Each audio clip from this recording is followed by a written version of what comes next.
এই দেখেন বন্ধুরা, কলমি শাকের সাথে এগুলোকে বলে মালঞ্চ শাক।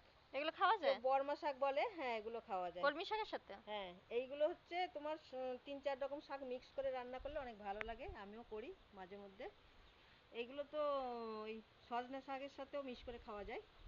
এগুলোর নাম হচ্ছে মালঞ্চ শাক।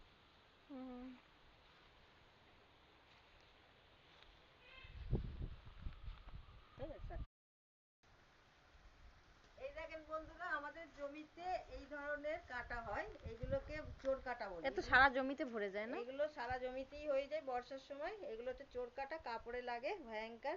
টেরিকটের কাপড় লাগলে তো ছাড়ানোই যায় না। এই কাঁটাগুলো ভয়ঙ্কর। এখানের ভাষায় আবার ল্যাঙ্গা বোন বলে, ল্যাঙ্গা বোন। এইগুলো কাঁটাগুলো ছাড়িয়ে ছাড়িয়ে ফেলতে হয়। এই দেখেন, এইগুলো আপনারা জানেন কিনা জানাবেন, লাইক করবেন, সাবস্ক্রাইব করবেন, আমার ভিডিওটা দেখবেন।